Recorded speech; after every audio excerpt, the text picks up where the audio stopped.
Untuk itu, mewakili Badan Pembentukan Peraturan Daerah, kami mengharapkan kepada seluruh pimpinan dan anggota DPRD Provinsi DKI Jakarta agar dapat menyetujui rancangan peraturan daerah dimaksud ditetapkan menjadi peraturan daerah. Demikian yang kami sampaikan atas nama pimpinan dan anggota Badan Pembentukan Peraturan Daerah. Kami mengucapkan terima kasih yang sebesar-besarnya atas dukungan dari seluruh anggota DPRD Provinsi DKI Jakarta dan jajaran eksekutif serta Kanwil Kementerian Hukum dan HAM DKI Jakarta, sehingga pembahasan rancangan peraturan daerah ini dapat diselesaikan tepat waktu. Kami juga mengucapkan terima kasih kepada seluruh hadirin yang mengikuti acara pada siang hari ini. Semoga Allah Subhanahu wa Ta'ala, Tuhan yang Maha Esa, selalu melindungi kita. Amin. Mengakhiri, saya bacakan sebuah pantun. Buah pisang, buah mengkudu, dibeli di pasar Minggu. Tetap semangat wahai saudaraku, wabah pandemi pasti berlalu. Merdeka!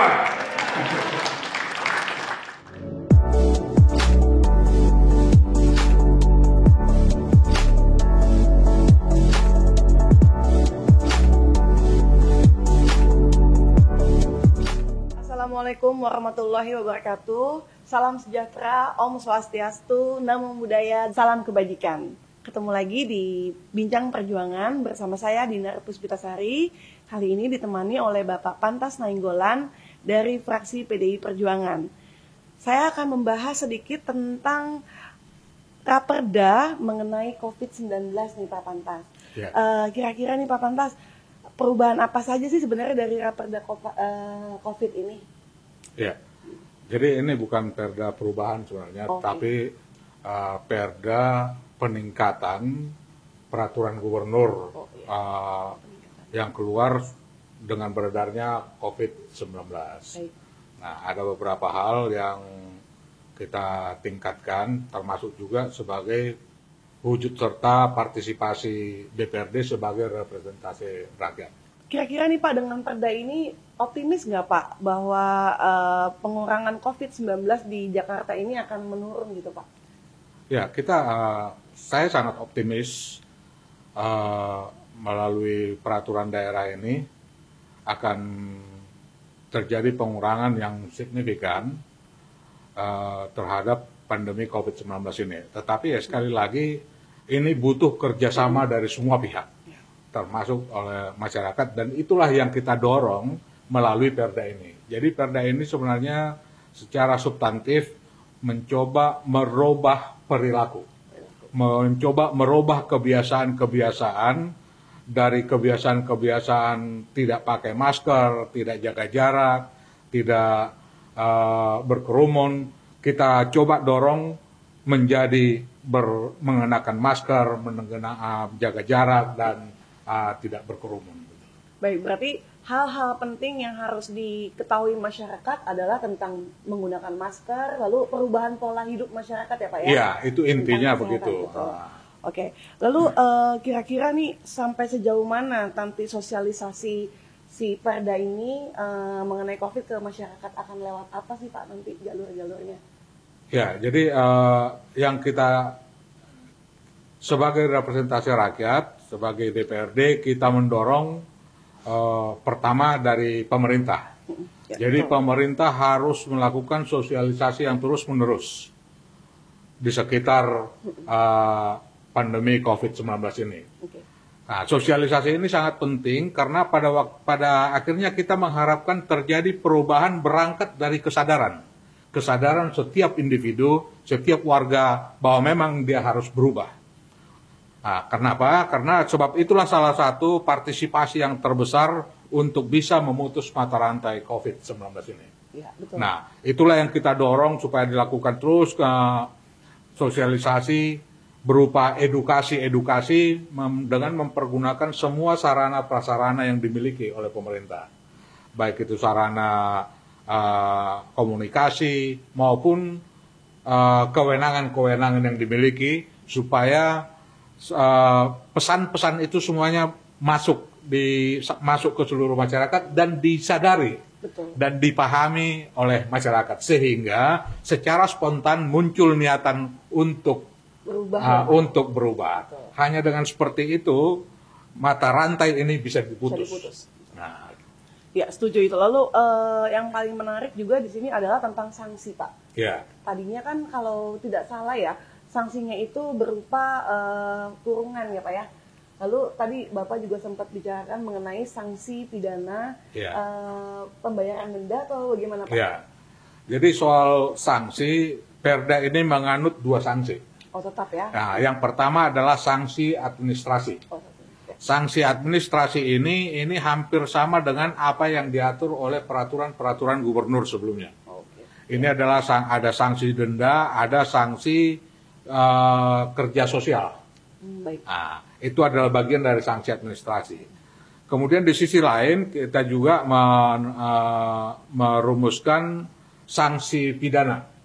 Sanksi pidana yang berarti seluruh penerapannya itu harus lewat sidang tindak pidana ringan.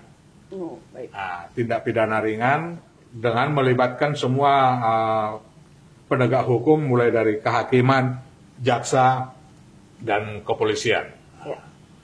Kalau itu kira-kira bisa nggak ya Pak ya? Karena kan belakangan ini juga semakin, yang saya tahu justru dendanya juga makin tinggi gitu. Maksudnya pendapatan daerah dari denda COVID itu tinggi loh Pak, sekitar 1,5 miliar kalau nggak salah gitu ya. Ya. Itu bagaimana? Artinya tidak ada kesadaran nih di sini nih. Kalau sanksi administrasi, denda administrasi itu masuk ke kas daerah. Oh ya. Tapi kalau denda sanksi pidana itu tidak masuk ke daerah, Oh baik. itu masuk ke negara. Oke. Nah, ada perbedaan yang masuk ke negara dan ke daerah.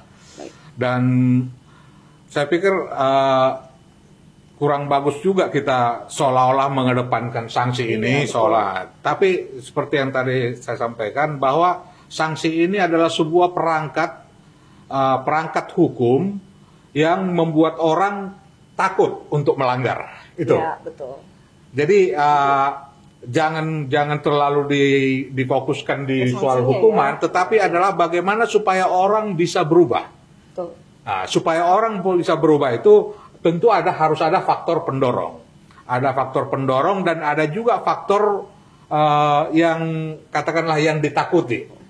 Nah, ya karena kalau dia tidak melakukan, ini kan hanya ujung-ujungnya kan hanya perilaku. Ya. Artinya kalau dia berperilaku seperti ini tidak akan ada itu sanksi.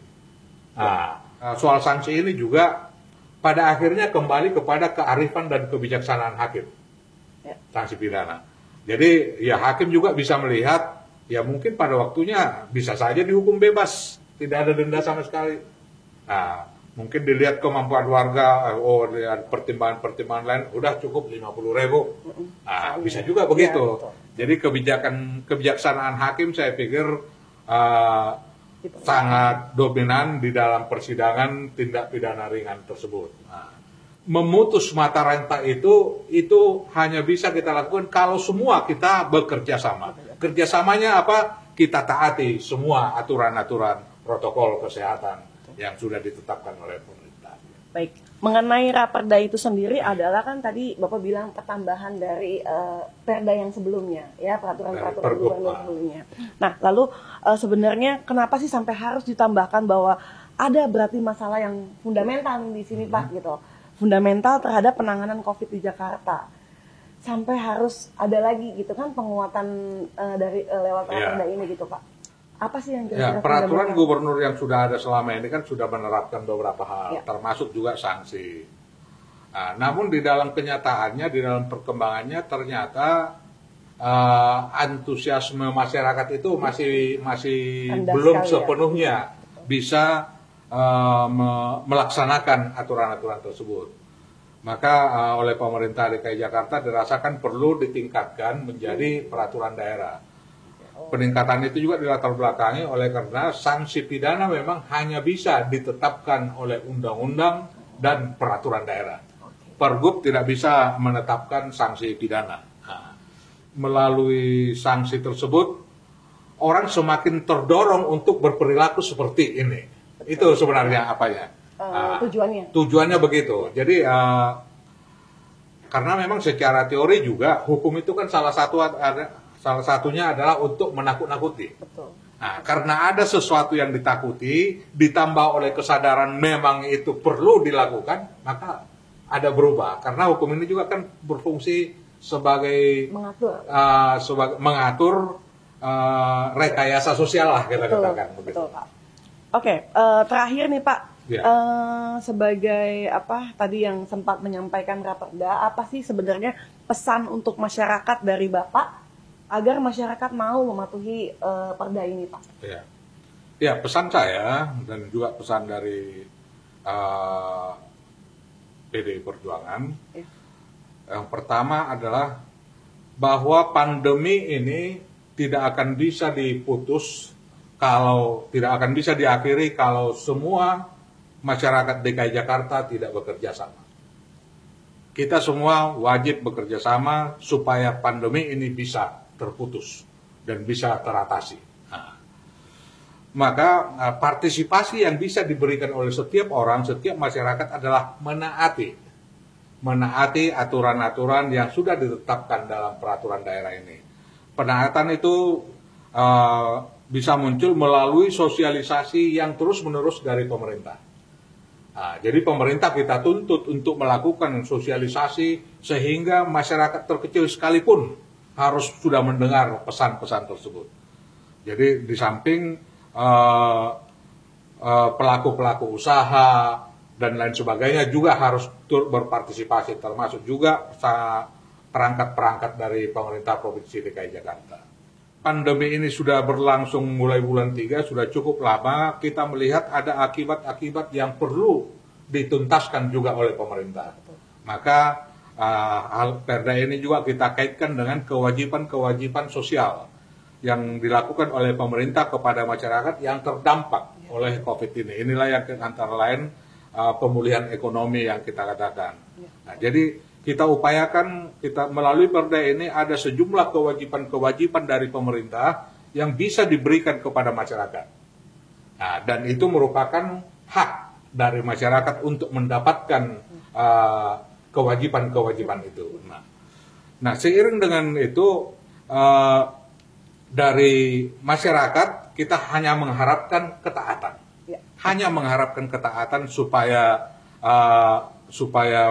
berperilaku seperti yang diharapkan yang ditetapkan dalam perda ini, sehingga dengan sendirinya pandemi ini bisa teratasi.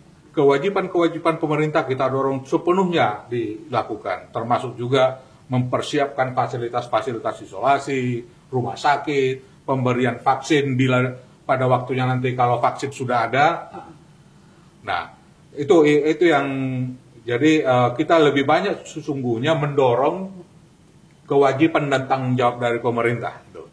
Jadi kita jangan seolah-olah kita terlalu banyak menuntut.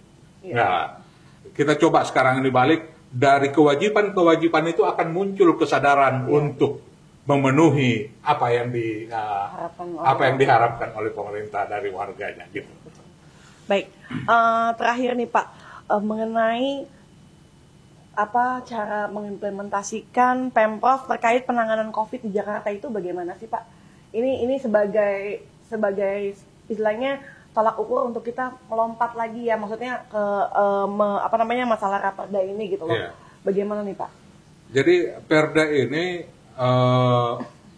memberikan tenggang waktu kepada eksekutif untuk melengkapi semua aturan-aturan pelaksana, untuk melengkapi dan termasuk juga untuk memperbaiki aturan pelaksana yang sudah ada.